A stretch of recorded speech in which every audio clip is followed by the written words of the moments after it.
Yay, we are live. Welcome everybody to another Marketing Momentum with Charles and Hey, Deborah. everybody. And okay, I really am trying not to look so excited, but I'm just so excited to have Charles here. Right on. Good Okay. to be back, everybody. Okay, and today we're going to look at two videos, but they're like ad videos for two different topics. And let me say that one again because I'll probably split this episode.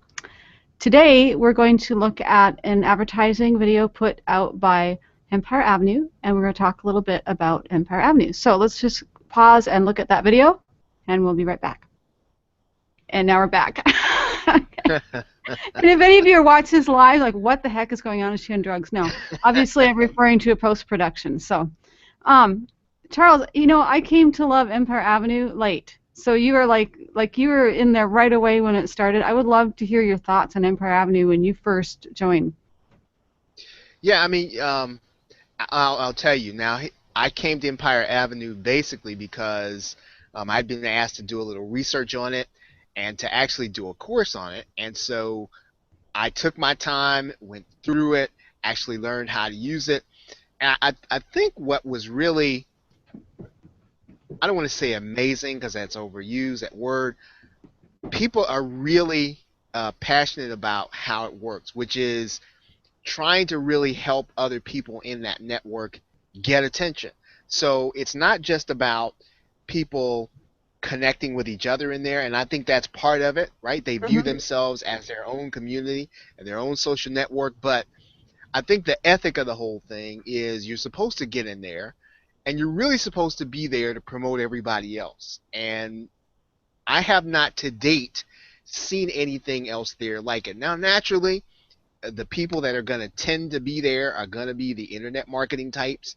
But I mean, that's not really such a bad thing. And I really just like I'd say I like the spirit of the whole thing because it's a little less mercenary than I thought it was going to be. I thought it was going to be all about getting clicks here and getting these likes here. But the people that are there, they're really into it. They really seem like they're about trying to be about the other person, Mm-hmm. promoting the other people Mm-hmm. in the network. I've seen that too, where it's very like the quid pro quo. Where some people say, well, you can't do that exactly. It's not like, okay, so you did this, so I have to do exactly the same. But there is a lot of I'm surprised, pleasantly surprised by like how much love there is in Empire Avenue as far as the attitude towards other people doing missions. And missions are like where they say, hey, you can't actually tell somebody to go do something, but you can say we Right. would love it if you check out our tweet. And whether the person looks at the tweet or not, the Empire Avenue will actually send the person to the tweet. Now they could just close it and not look at it, but there's so much love in Empire Avenue that most people actually will look at the tweet and say, yeah, that's pretty good, and retweet it and favorite and so forth. But there's a lot more. I think that's kind of what you're saying when you said it's not so mercenary. There is actually more love in there than I expected. And it's not automated because I've seen systems that are like that. And I'm not going to mention the system. I'm not going to mention the name of the system. But I mean, you and I both know what some of those things are, where you put in your information and supposedly it's going to run in the background and do all of those same things. So it's not as if you're getting something from Empire Avenue that you shouldn't be getting because the people Hmm. that are there are working at it, right? Yep. So Yep. so they're working as hard at that as some people do at Facebook, Google Plus, and all the other things. Is it going to be, as they say, another social network like Facebook? No, it's not going to be that. But I think it really is something that people are committed to, and they're, as you said, they're committed to each other through that network. Hmm. Hmm. If you ask me like the single most thing, actually, there's a lot that I like about Empire Avenue. I've spent the last month really, really digging into Empire Avenue. But the thing that I find from a business standpoint, even from a marketing standpoint, that has become almost essential in my daily tasks is viewing. You know how they have the little icons that show the different social networks that you're connected, and they give you a Right. little score on how active you are. I actually log into Empire Avenue first thing in the morning just to see how successful I was the day before on my social network. So if my Facebook number is going up, then it's like a real quick snapshot of how well I'm doing on Facebook with my brand. hmm hmm and it is, even if it's imperfect, it's a measurement, right? It's a Hmm. way that you because you can get on to all these social networks, and you can get on there and just kind of goof off and mess around and look at cat videos, or you can kind of get in there and do the stuff that you're supposed to. Well, I don't want to say that you're supposed to do, because do the stuff that's really going to matter for your business, and you don't have time to mess around because you've got Facebook and Google Plus and all this other stuff. But being able to look at that number on Empire Avenue is helpful because it tells you, well, on Tuesday you didn't mess around, you got in there and you did what you're supposed to do in Mhm. all these networks, and it's helping. Right, right. And that is actually, well, I might be using that as a rationalization on why I should spend time there because, it is classified as a game. And I'm one of these weirdos that say, okay, I'm not going to play any games on Facebook because I got to be out there, making money, the whole thing. It's like, oh my goodness, I play a game.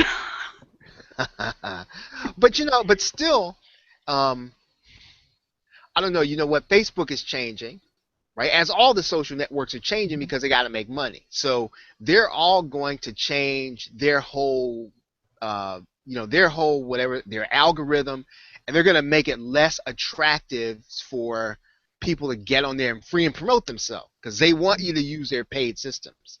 So at the end of the day, having another avenue where you've got people that you're connected to and people who know what you do. I mean, if you're doing something, it's going to be helpful.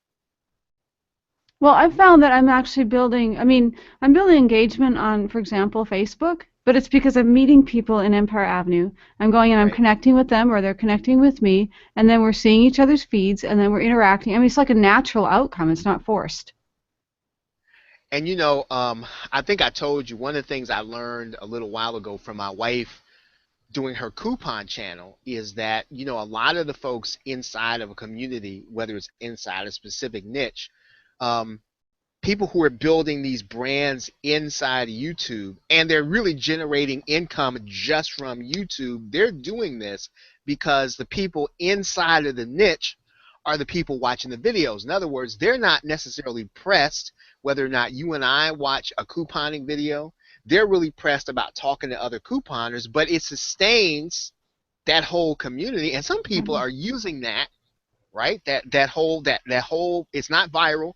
It's just that whole community effect to sustain an income, and it's really amazing that they're getting each other to watch each other's videos, and they're getting each to know each other at that level, and it's working for business. And it works. It appeals to that mathematical, logical side, the Empire Avenue, as far as the investment. Now Yes. we have a mutual friend, and I will not name her because this is not about picking on Uh her, huh. but that views Empire Avenue. And I'm sure that she's not the only one, although it's probably not the popular view of Right. Empire Right. Avenue. But Right. the idea that this is somehow like selling people, am I getting that correct? That the objection I, to Empire Avenue.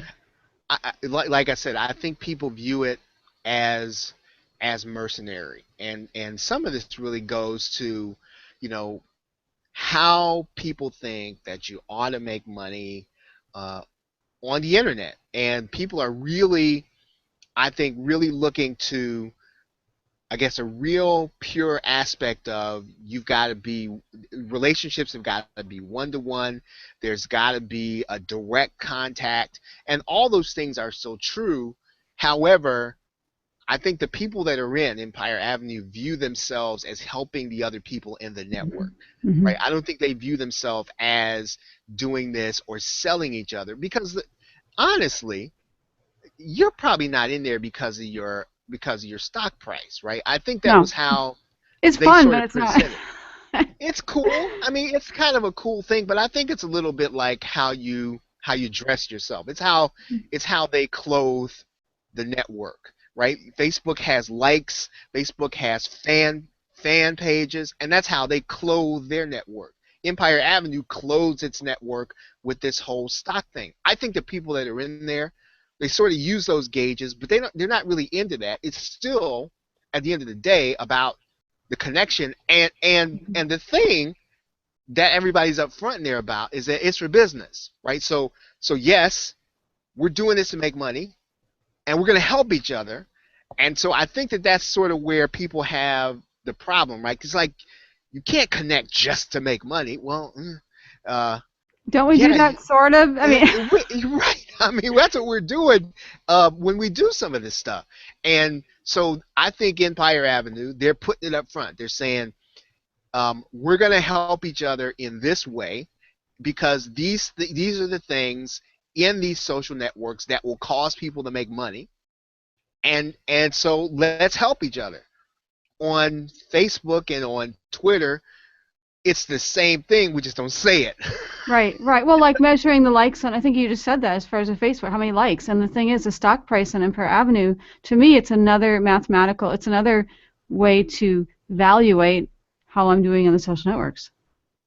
And who was the guy who put out the video a little while ago? I just saw it again in one of the groups that we're in together about how the likes on Facebook, even if you buy them, really come from some of the click farms indirectly. They don't mean for them to come from click farms, but they come there, and so the like isn't really what it purports to be. But again, this is kind of coming away from not necessarily everybody being upfront about the fact that a lot of us are on Facebook to make money. We're not all on there to connect. Yes, there are people who are on there just to connect and connect with family, but there are people who are on there to make their earn their living. And I don't think there's anything wrong with that. And that's what's challenging. Oh my goodness. I think you and I could sit down and probably make 50 different examples of, Google where it's like, you're not supposed to be paid to write about something, but on the other hand, you need to make money and feed your family and you honestly believe what you're writing. And I mean, there's all kinds of scenarios where I think that good, well-meaning organizations are trying to clamp down so that you don't get the spam and the false reports and reviews and things like that. But you're going to throw the Right. baby out with the bathwater where it's like, and it really, I think, comes down to human intent and how do you can't really control human intent or manage it. Yeah. And the other thing is, I mean, a lot of folks cannot. Well, first of all, some people have to do this now, and some people are doing this because they want to do it. Other people are doing it because they don't want to work in an office anymore. Some people are doing it because they can't work in an office anymore because they're place for them to work. So, again, we're back to, what is it that a person needs to do in order to, as you say, use the term feed their family. I can't knock another man's hustle or another I woman's love hustle. that. I love You that know, quote. I mean, you just so I mean, there's a whole there are a lot of things that I could get mad at somebody about, and I could even say I don't really like the way you do it, but at the end of the day, if money comes into somebody's AdSense account and their PayPal and they're doing it, they're not breaking any laws, they're doing it as ethically as they can. If they're not the purest sense doing it the way the internet was meant when it was created, I don't really have a problem with that. So I really take a step back when someone says the Empire Avenue is a little mercenary. I don't necessarily have a problem with that. I think that's okay to be that way. it's okay to have that view, and it's okay if someone approaches their Empire Avenue in that manner. Well, So, the other thing is how much time do you have, right? So I could probably be a purist about everything and never spend time with my kids, right? It takes a long time to be totally pure about everything on the internet because even though the internet makes some things easy, you know how you could spend. Let's say that you were not going to socialize on Facebook or Twitter, but you were just going to use it as exactly the way the founders intended it, and then you were going to use those ways in order to make money. In other words, I'm going to make a connections. I'm going to get people to like me, just getting to know them. Well, who has that? I mean, nobody has that much time to do that. And so it's unrealistic to think that you can do business that way when you've got other priorities. plus, as you're describing that, I thought I would almost feel like I'm being too sterile. Like I want to actually get to know people. When people want to come hire me to help them, I want them to feel like they've reached the personal aspect of Deborah because I'm not just a machine. I'm a person, and I want to help them. Yeah, yeah, and really, I mean, you've got the ability. I mean, I don't know in all the ways that you do. I mean, but you can produce, right? You have the ability to produce these hangouts, right? But Mhm. that requires that people know you, because you can't just produce a hangout for somebody and not know them, not know what their tendencies are, and even if you want to work for them in the first place. That's true. That's very true. So now Excellent. you're into this other thing, right? You're into this other thing called Sue, and you're gonna have to just educate me on it because I don't know a whole lot about it. So I'm hoping to kind of learn from you about it. Cool. Okay, so for those of you watching live, you get the benefit of seeing the whole thing, but we're going to split at this point, and here we're going into the next episode. So welcome everybody to another episode of Marketing Momentum with Charles and Deborah. Hi, Charles. Hi, Deborah. I used to always take that and then splice it back in, but hey, a little easier to stick that one right in the middle. Yeah, right on. Then people watching really feel like they're seeing something as far as a real live audience. Um, so we're talking about. Yes, I can talk. We are talking about Sue, spelled TSU, which, by the way, I just realized last night, Charles, when you look that up, I was looking for apps and things, and you get Texas State University, which makes sense. And then I did the minus Texas, and I got Tennessee State University, makes sense. So Oh yeah. if you ever forget how it's spelled, just think Texas State University or Tennessee State University. But it's pronounced, as I understand, I asked somebody else who's in the know, and maybe we're both ignorant, I don't know, but it's pronounced Sue, like a boy Sue. named Sue. And if we're Uh-huh. wrong, hopefully somebody's watching this and will correct us. But Right, will um, correct us. I'm a newbie. So we're in a good position of both being newbies on this one. But I'm embarrassed to admit this, was like I looked, and this particular network pays, so they actually share the advertising, and it's very Oh, Facebook-like and kind of light is what it doesn't feel like it takes as many resources as far as the browser and so forth. But I went and I logged in and I had a whole penny. It's like which proves it really does pay. Okay, maybe it's a penny and it's not like I'm cashing out, but it pays, you know. I've heard people that it would seem to me, based on their social activity, they should be making more, but they're stating that they make like right. $1 a day, which if you're not, you know me, Charles, I always think ROI. So Dollar more than your head.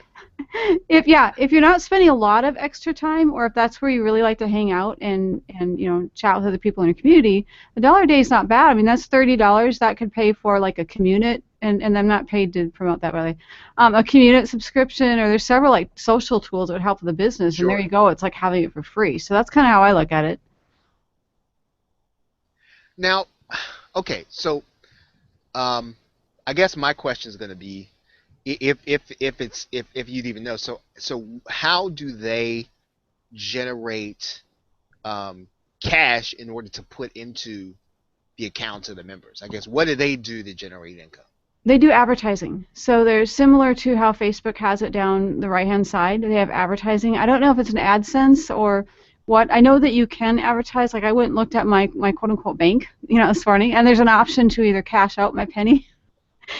I can't help laughing every time I think of my penny, but or to apply it towards advertising. So they're probably getting, I don't know how much. I haven't like done a survey, but as far as taking the money that you earn at Sue and actually plugging it back into advertising, and of course then that goes and is distributed to people. So there seems to be, I think that a lot of the activity from what I've seen is because people, it's obvious they're really excited to actually make money being social.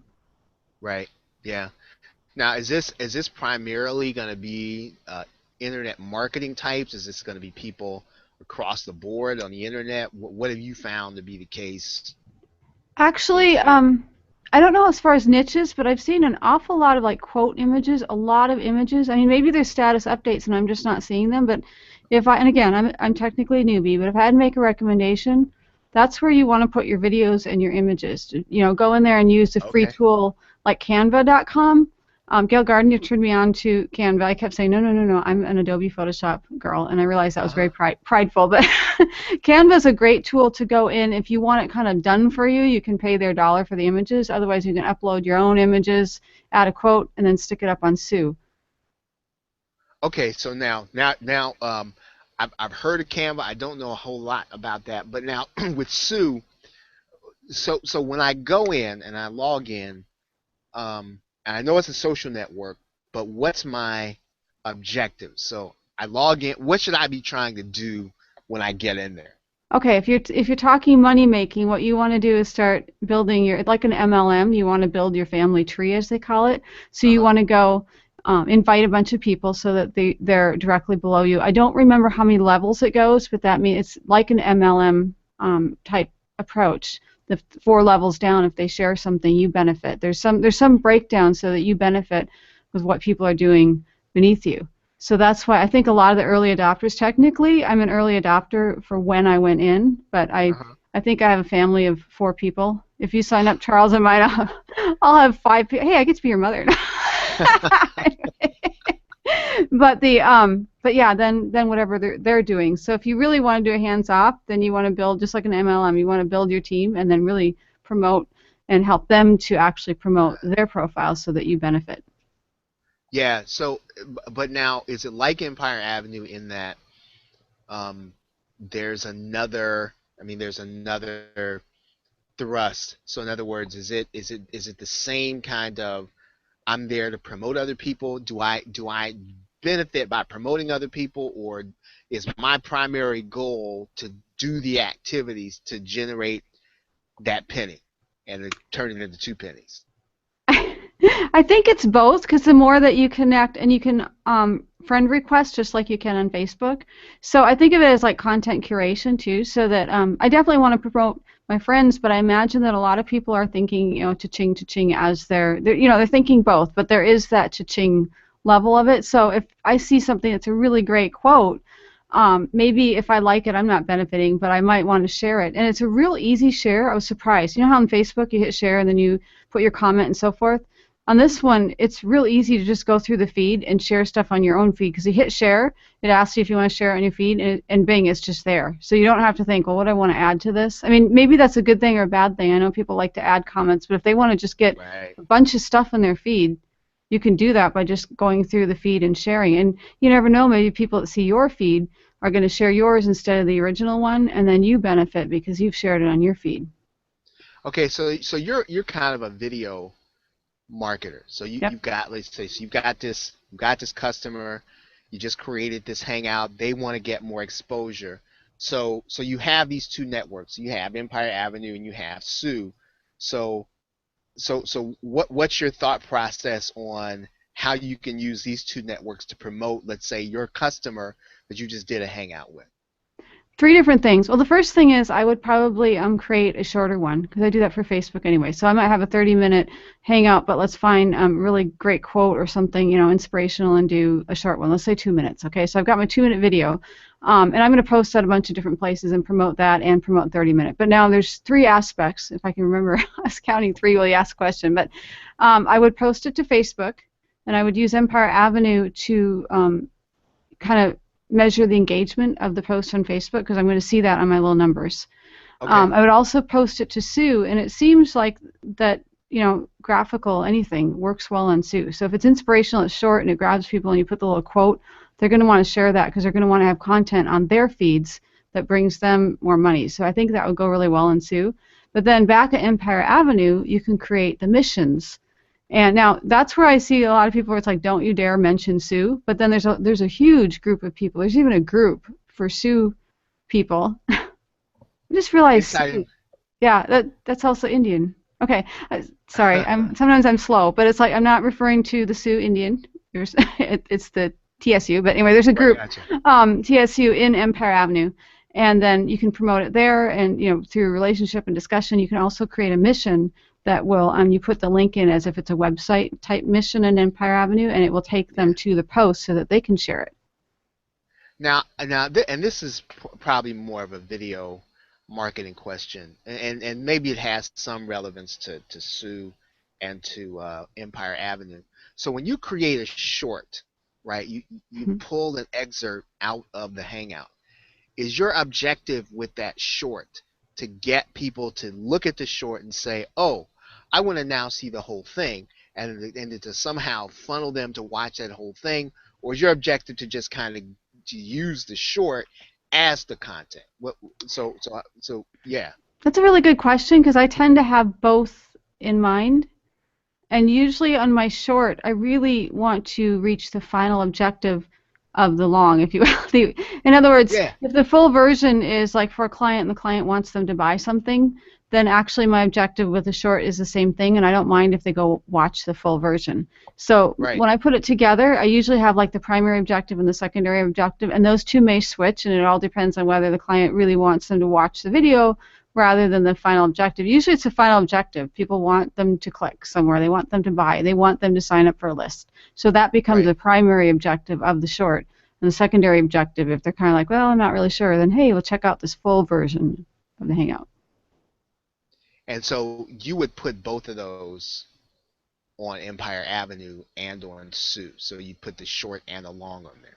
Yep, yep, and probably the short from the testing. Definitely, people like 1 minute. When I look at my stats and things, they like the 1 minute and less. And even me, a lot of times, like, oh my goodness, I look at the time, and go, I don't have. It's good, but I don't have 35 minutes. But then when I Yeah. watch the 1 minute, it's like, oh, I'm inspired, I'm energized. So the 1 to 3 minute do really well. Yeah. Now, because I think as I think about it, I mean, I've been doing some a little more video marketing, and so when I'm thinking about Sue, the way you're explaining it is, and I guess it's the same with both of these networks, because ultimately, I want more people to watch the videos, whether or not I'm selling anything or not. Um, I want them to drive people and drive other people to these videos. And so if that is my objective, right, I want to drive views and I don't want to buy them. Because I guess some people would kind of look at this in the same way as buying views, but I don't look at it that way. So I don't. I would look at these, I could use these networks to drive genuine views from real people. Yep, yep. I think the other thing too, the third objective, and to me this is almost, I really believe in always having an objective before you do anything, because otherwise you can Yeah. just end up off in la la land and you're not sure where you're going. But this third objective is actually probably my first objective, but it's such a big objective in everything I do. It's like I don't have to redefine it, and that is Yeah, branding. I think branding is so important. Sometimes people miss it. So for example, it takes a little more time to take a long video and chop it into little shorts. it does. But the benefit is if you can get 20 shorts, I mean, if there just happens to be just full of excellent quotes, you've got different people in the Hangout and everything, and you get 20, that's 20 more opportunities per network to get branding. It multiplies. Yeah, I was at the gym, and there's this book on Audible I start listening to called How to Shoot Video That Doesn't Suck. Kind of an interesting title, right? It's going to grab just the And word suck. and the guy was saying in there, and I probably listened to all of maybe 7 or 8 minutes. He was saying that a video that if you look at Hollywood, not that Hollywood is the benchmark for everything, but that if you count 11 seconds, that no one scene goes longer than 11 seconds, so that somehow or another, even if you put a video together, something's got to be happening within 11 seconds to change it. Otherwise, you risk losing a person anyway. I don't know whether or not that's true or going to be true or not, but it kind of lends itself to this, to what you're saying about having lots of short videos as opposed to the long one. See, I'm wired so that I like to do the long one, right, and then to post it up there. But that kind of got me thinking, well, maybe that's not necessarily going to be the best way, and especially if you're going to be on a network like these, because if people have a lot of stuff to do, they're going to want little short things to be able to kind of consume, I'm guessing. Yep. And have you found that over time you've changed? I know I've changed as far as, you go back a couple decades, you get the popcorn, you get, the hot chocolate, whatever, you sit down, you're all set, and it was dictated as far as your time. If you wanted to watch a show, it's not like on demand. That was pre-on demand, okay? I just dated us. But anyway, now it's like, I think the social media itself has got us where we're all ADD. Where it's like, oh, I have to Yeah. go, go, go, go, go. I have to jump over here, multitask over here, and I don't have time to watch anything that's 15 minutes. Do you find that even in your own like social media activities? It's interesting. I was having this conversation, I think, with my wife, and I wonder. See, I'm thinking that there is a person that will come to YouTube or come to anything and they're coming for a tutorial video, right? It's like and yes, I think those videos can and should be entertaining, but if somebody wants to guess get something and learn it, they kind of have a different mindset than a person who's kind of out there and they're going to flip on YouTube and they say, "Oh, that's really funny. I'm going to pass that on to my friends." And so I think it's you're almost as a and you're a more accomplished video marketer. I guess it's almost like in every video you got to kind of figure out who you're talking to and what their state of mind is going to be when they actually get there. My my feeling about whether or not people kind of are impacted on social media, I'm almost wondering, like the guy in Copy Blogger, whether or not you even put a tutorial video on Facebook at all, because people's minds are not there, right? Hmm. They're not gonna want. And I'm not saying that you ignore the network. I'm just wondering whether or not if your whole vibe is teaching people something, and you're putting that video on there, whether or not people on Facebook are gonna be into that. I wouldn't go to Facebook to look for how to, but maybe you want to put, the outcome of the how to in a 1 minute video as far as having fun doing something, and then a link that says if you want to learn how to do this yourself, and then link that over to the how to. And maybe there's an upgrade as far as here's a simple freebie YouTube how to. But if you really want to learn how to do this, you can get this package that also includes, X number of hours of coaching. We hold your hand and actually lead you through to success. Now you've done a lot of interviews. What has been since you've been doing them, let's say in the various shows that you've done, what's been the best received interview that you've done or show that you've done, and where'd you get the most love from for that? I think there's quite a few episodes of our marketing momentum that have, but as far as actual interviews of people, I almost feel bad saying which ones because then it seems like it has to do Yeah, with yeah, the no, I get people. you. But I have found surprisingly that the ones that I thought would get more attention were a little bit more on the sleeper side. Like some people, in other words, it helped me to realize that people that are really active in social media, that video may not be their thing, and that's what's been really like. I shouldn't just assume that all things are all things to all people, but it's really highlighted that where people are really good in text and can draw just about anyone in as far as social media, that doesn't necessarily mean that a video interview is the best thing for them. And I'm not referring to, I'm just talking about Right, um, in general, yeah, right. and usually it's more on the side of they have great content, but it's more sleeper as far as the pace. And I like to kind of keep the interviews hopping, otherwise we're going to lose our audience because of our short attention span and ADD now. If you don't keep a pulse of something exciting happening on your show, they're going to click on something else. Yeah. So and so you think, because I'm wondering whether or not does somebody really want to get to know. And that kind of lends itself too, because when you're looking for interview content, we're way off topic now, but That's okay. This is like show number 3. Welcome everybody to another episode of Marketing Momentum with Charles and Deborah. And now we're talking uh, about video marketing. right, yeah. That's okay. There Now, we go.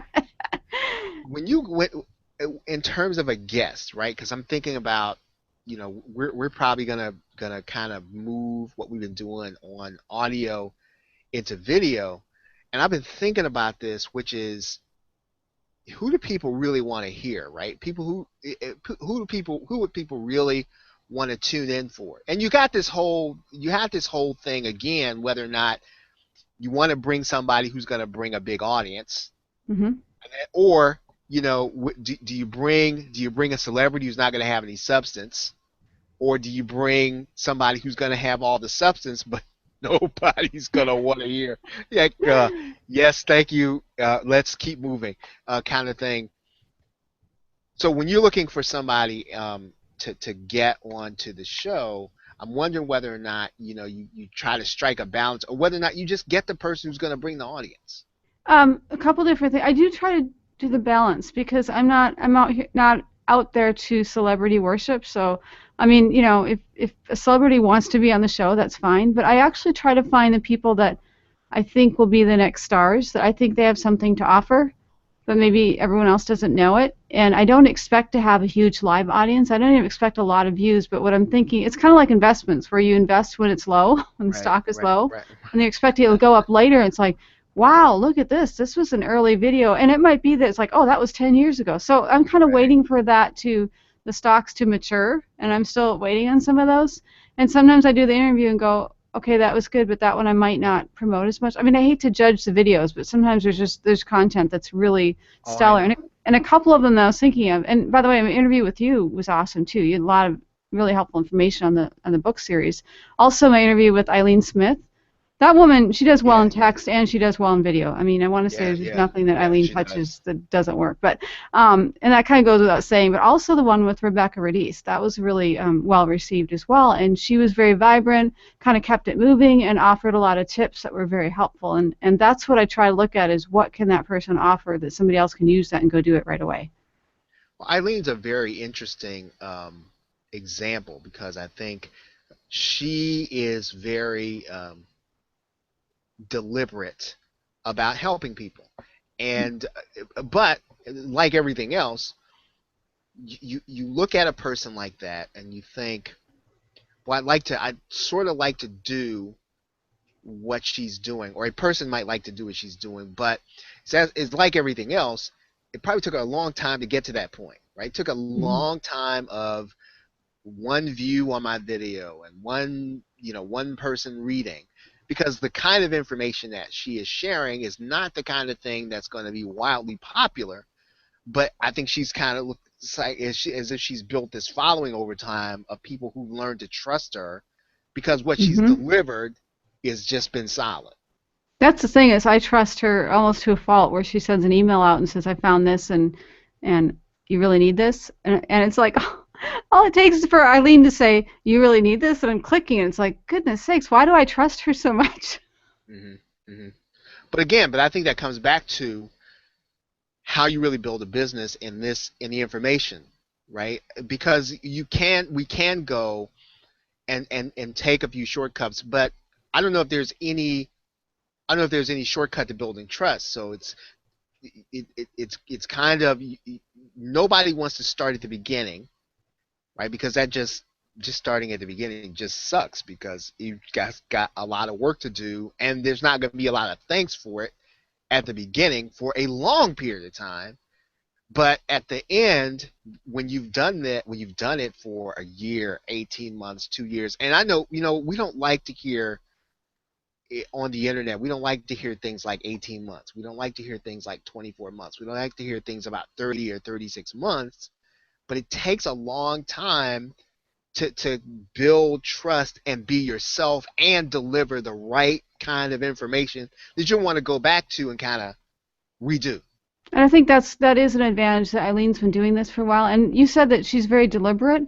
And she and Justin Germino are two people that I have a lot of respect for their time management skills because they both have day job and yet somehow they are all over on the internet. And I think that from having tried that this past year with Internet Marketing Ninjas as far as having the day job and then trying to keep the same presence, you have to be deliberate in your approach or you don't Yeah, survive. You can't be yeah, just playing for 3 hours. I mean, maybe they do, and that's fine. And I don't know how they create these 27-hour days, but you have to be deliberate in what you're doing, or you lose touch with all of it. yeah, yeah. Well, maybe at some point we can talk about what's been really helpful for me, enlightening for me. A friend of mine, I think I told you a little while back, shared Basecamp with me as well as Wunderlist. And everybody's got their different tools and Evernote, all that stuff. But particularly for me, being able to see things at a project level without going into like really complicated software was revolutionary because I had Hmm. always been looking for something where I could just see that one step between the grand vision and the daily task because there's something in between there, and that something in between there is how you manage all those projects that you say this one's important, I'll do this one and finish it, this one I'll kind of let this one go because it can wait for another 2 months, because that has always given me fits until I really looked at that one application. And I guess everybody has a different application or different way of handling that. That was revolutionary for me. That is, and that's work breakdown structure, WBS, where you actually, you're taking the big project and then you're starting to break it down until you have your daily tasks, and then when you can actually schedule it for when it's absolutely due. So you mentioned that one task, you could date it so it's out a couple months, so you're not looking at it until it's actually due, and that's so helpful in project management. And by the way, and I'm not paid to say this, no.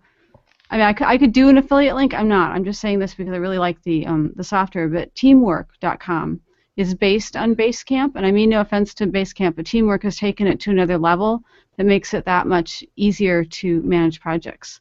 So that one, if you want, and there is, by the way, there's a free setup for 2 projects. So if someone just wanted to set it up, and I'm using it for a few of mine, where you just set it up for 2 projects and you don't pay anything. I'm sure Teamwork loves that part of my recommendation. And I guess we probably should start another topic. We should. Well, So, but yeah. welcome everybody to another episode of Marketing Momentum with Charles and Deborah, and now we're talking about project management. Yeah, but I am going to I have not looked at Sue, but based on your recommendation, I am going to take a look at it. And I do want to really start to really um, just kind of take a hard look at some of these networks that, again, are not, they're what I guess you'd call them, what, meta. That's the Lovely. term now, Hmm. meta network or meta strategy, that can really that has its own level of connection with the people that are in there, that are really that really understand what it is that you're trying to do. I mean, the people who are there in these networks understand. You want more people to see your video. They understand. You want more people to see your fan page and your website. So yeah, I mean, I think they're worth really looking at. Definitely. And for a strategy, now again, a disclaimer, I'm going to say it again, I'm a newbie, but the strategy that I want to incorporate with Sue is to try, because I keep forgetting to post on Stu, and I can talk, on Sue, but post it there first and then start sharing it on the other networks. So do your normal routine, and all you're doing is you're putting maybe, a few seconds or a few minutes into just posting it on Sue first and kind of letting, see where it goes from there and see what kind of returns you get. If getting, a few pennies in your bank is your goal on that one, or a little bit more, obviously. But I think the challenge, I've almost found the Android, I just literally just installed the Android app and the iPhone app, and they seem to be pretty good. And, it might be something that if you don't feel like fully investing into, maybe it's something that while you're waiting at the pharmacy or you're waiting for somebody else and you're running into the store, that's a time just post a few things on Sue via your smart device. That might be a great way for the waiting room and to make enough money to pay for another social media tool per month. No, yeah, right on. So excellent. Thank you, Charles. This has been lovely to record some more marketing momentum with Charles and Deborah. It's like that just rolls off like, and Yeah, it's been like a right full on. year. We had to just take a little year hiatus, and we're back. Yeah, if that's what you want to call it, but yeah, but we just picked it right up. Exactly, exactly. Well, thank you all, and join us next week for another episode of Marketing Momentum with Charles and Deborah. Bye bye, everybody.